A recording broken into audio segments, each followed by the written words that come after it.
With an incredible rookie season, Donk made everyone raving around about how good he is. Yet some teams, or even players, found keys to quote-unquote counter him and limit his production during that year. But while people are talking about the Donk slide, or whether this rookie season was the best of all time or not, they've kinda forgotten that Donk is just starting to play on the highest scene and now has a lot of room to improve. It sounds crazy, but yes, this guy can be even better. And he actually became better, believe me or not. The stats went up even higher than the last year, but the most importantly, the Donk became a much more versatile player. And now, with the combination of his multi-frag threat and insane aggression, he became a better mid and late round scenario player as well, and improved his ability to set his teammates up. It's not an absurd jump, but by getting a slightly better across all of these intangibles, made him a much better player overall. Here you are watching how Donk improved over the course of the almost 2 years. Donk comes out to the tier 1 scene with a statement, putting a recording tie in numbers at IEM Katowice. But despite the fact that to expect him to keep those numbers was too unfair, throughout the year, teams or even certain players, hello Nico, has started to find ways to limit his impact. Midway throughout the year, Spirit made an adjustment to use Donk a bit more as a trade fragger in hard execute scenarios, which was an underrated change by Spirit, and this one allows Donk to affect mid and late round scenarios. A year went by, Donk is still involved in a lot of early skirmishes, yet he is currently has best clutch stats of his young career. Most notably, his 1v1 winning percentage skyrocketed, and now from average 50% he has 63.6 so far, which makes him a legitimate threat in the late rounds. Let's have a closer look at the finals game between Spirit and Mouse to actually see where Donk stands at as a player right now. His bread and butter is still opening frags, and he is still involved in many early round fights, and some of them are really difficult to handle, yet Donk finds a way to pull them off. Like here, when he lost half of his health from the utilities only, was blind for a couple seconds, yet still was able to find an opener. Or in this round, when Donk was coming out of elbow against 3 Mouse players and the run boost. He's a bit fortunate with Jimmy missing him out initially, yet it's still an impressive entry job. Some of the entry situations could be too tough even for Donk to come on top. Like on this forest buy for example, when if you are not one-tapping your opponent, you are actually screwed.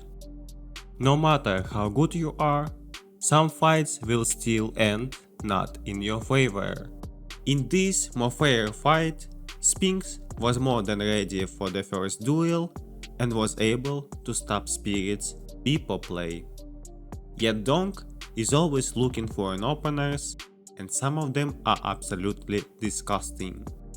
However, one really important note that I have to take is that Donk became much more methodical and smart with the fights that he is choosing.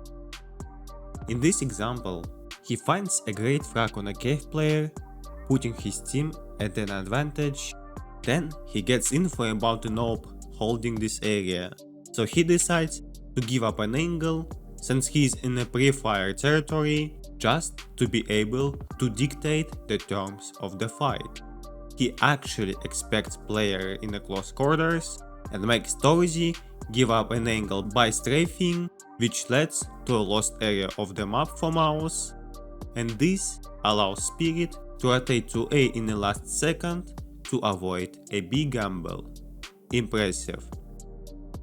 On the next highlight clip that all of you have been seeing probably, the round itself was actually pretty slow played, yet Donk was taking his time and not rushing the play to put himself in the best possible spot to succeed.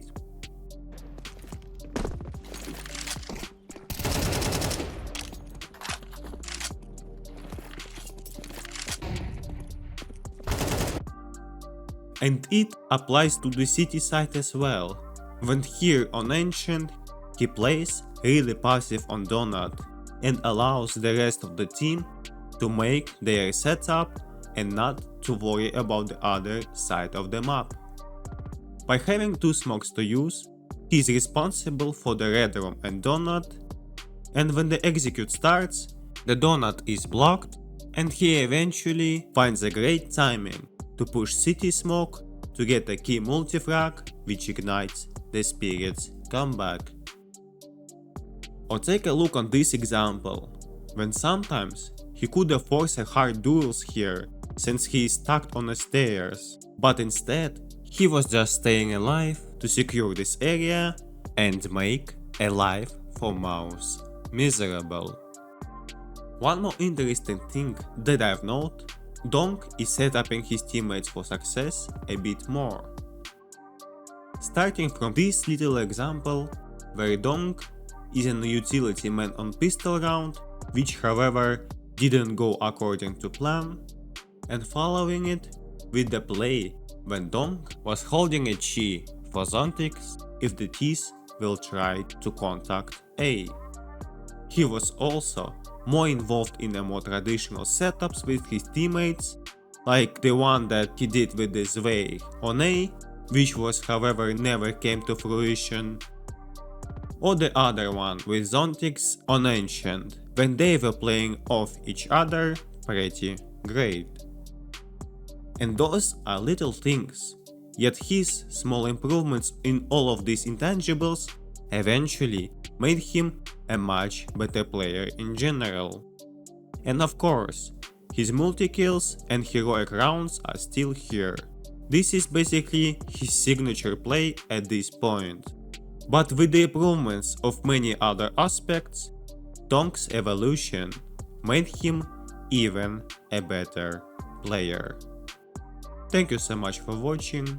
If you enjoyed this video, please like and subscribe, and see you next time. Peace.